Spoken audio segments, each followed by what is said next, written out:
When I say terrifying, not in a sense of like, we should just all be phobic about everything. But well, it's terrifying if we don't do it. In other words, if it's kind of like if somebody says, where you're standing now, a train is going to come at 80 miles an hour and kill you in a millisecond.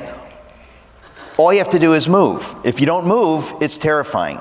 But you can move, and that's why prophets give warnings. That's why the Lord, speaks to us, because He doesn't want bad things to happen. And if we obey Him, He blesses us. But if we don't obey Him, we hurt ourselves effectively. And this is it. I wrote the book in a sense as a very grim warning, and it's not like I came up with this in the natural. I really believe this is the Lord. Otherwise, I wouldn't give it the title Letter to the American Church. That the silence of the church in Germany in the 1930s, which led to the nightmare of the Nazis and Hitler and unspeakable horrors, my thesis is that the American church is being precisely silent on all kinds of evils in exactly the same way, with the exact same excuses. We can't be political, we can't whatever. And it is opening the door to hell on earth. And if the American church does not speak and act and do the things that I know by God's grace you all here get, it's going to be very ugly. We're not any different than the Germans. And so it is very sobering, because I know that it's real, and that's where we are now. You call it in your intro unavoidable and grim, the parallels between the German church in the 1930s compared to the American church today. Yeah. And I appreciated that you even called out some people in the book, not in a nasty way. Not in a mean way, but I did it because I thought to myself, honestly, even literally today, I read a review this morning. The Gospel Coalition wrote a review of this book, right? And it's obvious that they just disagree or they don't like me or something. But I want to say respectfully, I understand the points they're making. I just think that they're getting it wrong. I'm not trying to be mean. I just think that this is very important, and they're getting it wrong. We are obliged to see what is happening and to act. A lot of times people think, well, I'll just pray. If somebody's being murdered or raped in the other room and you say, I'm just going to pray, you're a sick person. Right. And the church needs to understand that. Right. Like, as much as, you can't pray enough, but there's a time when you got to wash the dishes and you got to do this and do that. You got to do things. And something has happened in the American church over time where we have somehow forgotten that God requires us to act. And in fact, I was going to title the book, Faith Without Works is Dead. Because I really believe a lot of evangelicals have this idea that I don't need to do anything. I just need to focus on the Lord in my mind. And it's like, no, that's not biblical. Yeah, and you have a whole chapter about faith and works and that tension. But you also, you talk about something I thought was really important about the idolization of evangelism. Yeah, there's a title. I thought that'll be provocative, right? Yeah, talk about the idol of evangelism. Well, because any good thing, any great thing, the greatest thing can be turned into an idol that becomes an evil thing, that wars against God. The greatest thing, my family, my job, my country, whatever it is, every good thing, this is basic theology, right? Every good thing, there's a temptation to turn it into an idol. And for Christians, when I say Christians, I mean serious Christians, evangelicals who believe evangelism is important, it is. But I've seen people avoid saying anything that's true if it might, in their mind, drive somebody away from accepting Jesus. And I think to myself, I get that. We all get that. That's wisdom. But at some point you go too far. There are issues, especially pastors from the pulpit, if you say, well, I can't speak about a biblical view of sexuality because I'll lose some people. It is your job to lose some people sometimes. The question is, are you being led by the Holy Spirit. It's not that you don't care about people, but the point is that if you just want to tickle people's ears until they somehow magically, sign a statement of faith, I believe Jesus is the Son of God, rose from the dead, boom, I'm in. Yeah. It's that simple. That's not the faith. People act like, well, that's all that matters. And it has silenced a lot of churches and pastors and Christians and Christian leaders because they say, well, I don't want to be political, I don't want to be divisive. And so they have been silent in the face of evil. And that's the quote, silence in the face of evil is itself evil. And the reason I'm saying this, Pastor Gary, is because that is exactly what happened in Germany in the German church. It is exactly what happened. I'm just telling you, that is exactly what happened. They just said, well, we just want to preach the gospel. We don't want to be political. And they didn't know where it was leading. In other words, we have to give them a little bit of grace, right? What they did was wrong and ended up opening the door to satanic evil. But many of them did not know. They didn't understand where it was leading. And Bonhoeffer tried to warn them. Others tried to warn them. We've got to speak against this. And they thought that he was just being over the top and that he was exaggerating no question. The hour. No question. But in your book, too, talk about this a little bit more, because in your book you talk about how during World War II, during this time of Nazi Germany, there were about 18,000 churches in Germany. Yeah. And about 3,000 of them sided with Hitler, even hung the swastika flag in the church. Probably more. And then another 3,000 said no, and they became the confessing church. Yeah. So you have 3,000 and 3,000, so 6,000 from the 18,000. You have 12,000 left over that were in the silent. middle that refused to take a position. That's the key, right? Yeah. In other words, there are 18,000. This is Protestant pastors in Germany. Right. Yeah.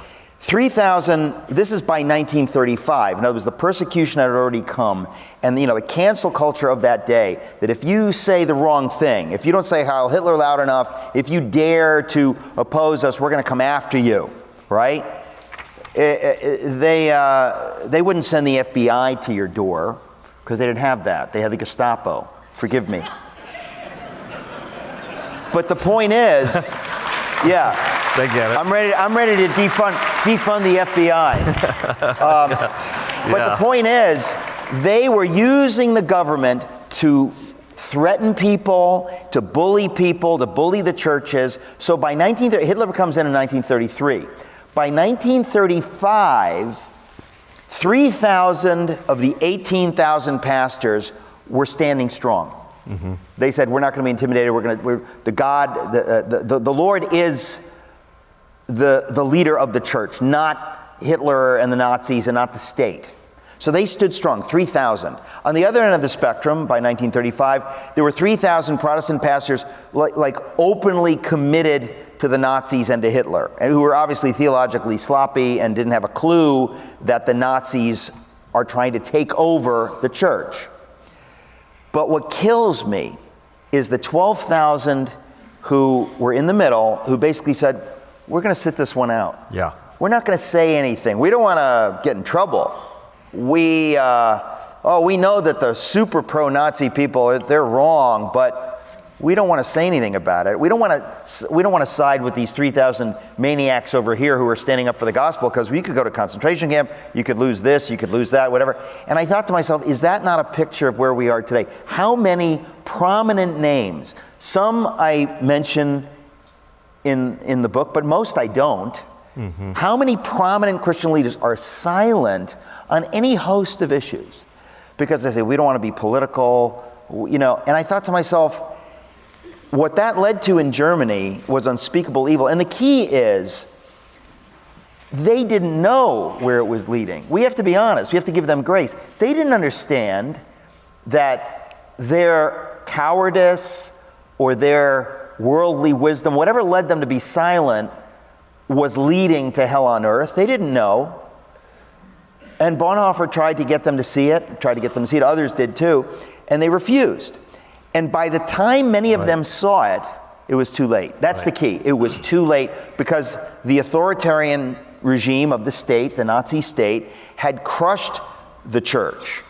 And I see something like really preposterously similar happening in America today, where we have every kind of authoritarian, whether it's, big pharma, big tech, our leftist, Marxist government authorities. They are trying to silence the church, trying to tell the church, you can't speak on any issues, you can't, and I thought to myself, it's fascinating because we've been so blessed in America, we've never really had to pay a price for our faith. We just think people in other countries, you'll pay a price. Here, everything's great. And when things aren't so great, we have to now ask ourselves, will we speak? Or will we go down the path that the German church did? Because the German church, again, we have to understand, sometimes we tend to think it's 1,000,000 years ago. It's not that long ago. Yeah. And they were sophisticated, bright, cultured people who, just like any of us, never dreamt this could happen. We know it happened because we live now. But at the time, they didn't know it happened.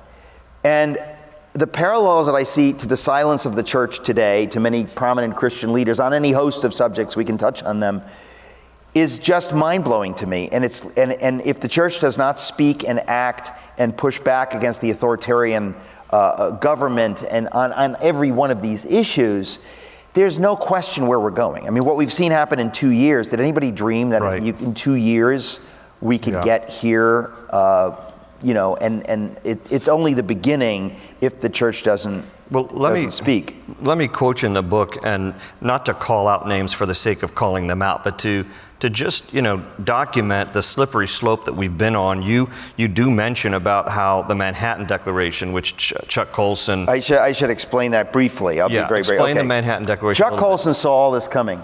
Yeah.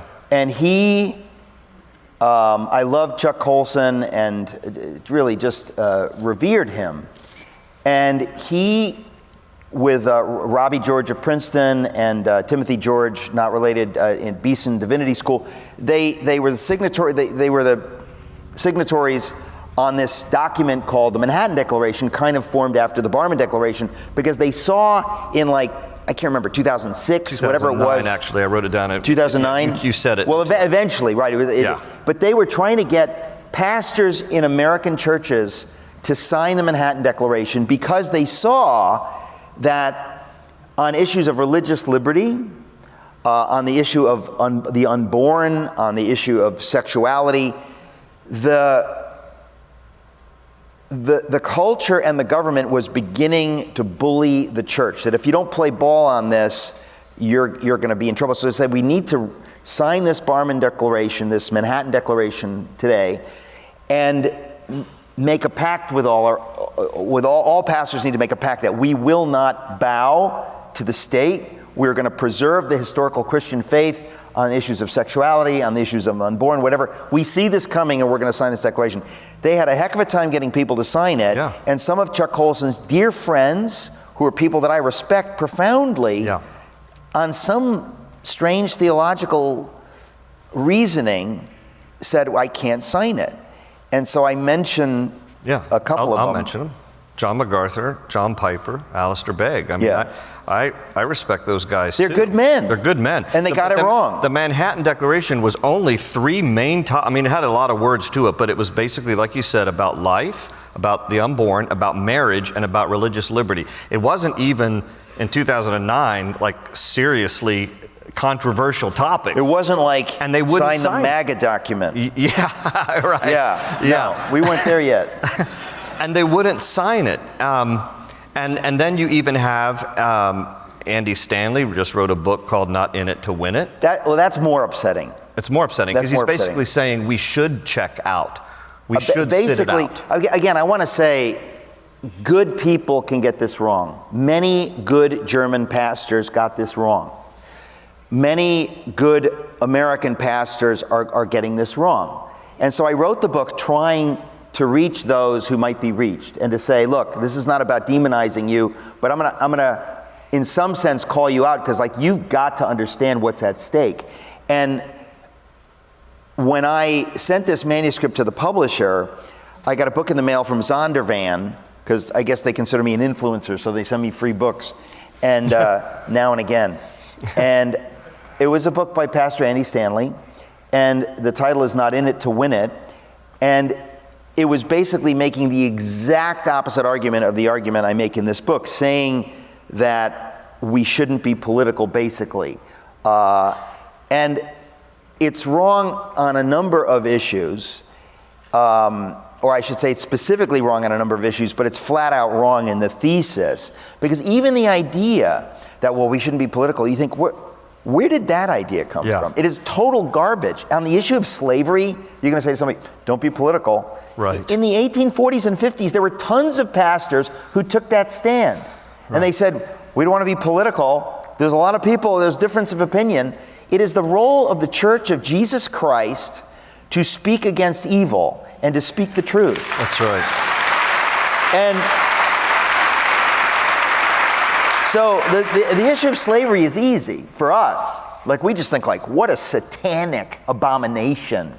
And Americans said that was okay. Like, you should be disgusted when you understand it, right? But in that day, there were plenty of pastors saying, well, we don't want to be political. We don't want to. But the pastors who understood their role as pastors said, I have to speak against this. God will judge me and should judge me if I'm silent on this issue. And so that concept that we shouldn't be political, it is complete nonsense. And we all, including me, have kind of imbibed this without really thinking. Like, oh yeah, we're supposed to be Christians, but we're not political. We're not political. And what does that mean? On some level, it makes some sense. But when you're dealing with killing the unborn, when you're dealing with slavery, when you're dealing with the Nazis who demonized the Jews, there's a time when you're forced to be political. And does somebody only have to say, like, oh, you're being political? And you'd be like, oh, sorry. And let the slaves be enslaved. Let the unborn be killed. Let my children's lives be destroyed by insane transgender activists who have infiltrated schools, and I'm supposed to say nothing because I'm a Christian? It's insane. Mm-hmm. It's preposterous, and we have to disabuse Christians of this idea. This is a wrong idea. The idea that we're not supposed to be political, I just think that it was a nice idea for a time. You know, when the Democratic Party was Tip O'Neill, or Jimmy Carter or whatever, you could have some understanding, like, hey, like, there's two sides to the story. But when Marxists are effectively taking over the whole culture, when madness has entered, if you don't understand things have changed, if you don't understand I've got to speak up, you're guilty. And I really think a lot of pastors, I mean, let's be honest, some of them just have a good thing going. They're like, I don't want to rock the boat. I don't want to lose some of my people or my tithe. We just got a new building. Yeah. Whatever it is, the question is, can you obey the Lord and trust the Lord with the numbers of people that come to hear you or with your ministry? Are you going to trust the Lord, or has it become kind of a corporate thing? And I am really horrified when I read the Andy Stanley book. I was so horrified by it. It's hard for me to put it into words, because I said, he is theologically wrong, he's historically wrong, but he's going to influence a lot of people to be silent and to buy this. And then the worst thing, I have to say this, was I went to the Amazon page and I saw a big endorsement for the book from Jim Daly of Focus on the Family. And I said to myself, if you want to know how bad things are, good guys like Jim Daly, he's a good guy. I may not agree with him on everything, but there's no doubt that he's a good man, a man of profound Christian faith. But he endorsed this book, and I thought that's where we are, that good guys have been persuaded that we're supposed to be silent, that that's the biblical thing, that I'm supposed to just quote unquote preach the gospel, and it's theologically messy. That there's no such thing as Jesus did not just preach the gospel. Well, and whatever that means, to preach the gospel, that Jesus didn't do that. He said some harsh things. You refer to Luther in the book too, and Luther said, if you preach the gospel in all aspects, with the exception of the issues which deal specifically with your time, you are not preaching the gospel at all. That's in my book? No, it's not. It should have been. I was going to say it should be in my book. It should have been in your book. I read it. I will do research for you if you ask me. I read that recently because I wrote a book on Martin Luther, of course, and I think I read it in my own book, and I was like, oh, I should have put that in the book. Yeah, you should have. Because that's really... Well, you know what it reminds me of? It's like if you have kids and you tell them to do something, right? I told you to take out the trash. It's like, well, I washed the dishes. Well, like, that's nice, but you didn't do what I asked you to do. Yeah. So you're trying to blow smoke, you're trying to play games with me. And that's what some people do with God. Yeah. They're kind of like, well, I did evangelism and prayer. Well, what if the Lord asked you to speak up for the Jews, German pastor? And you say, well, but we had great worship time and we had great sermons, people are coming to faith.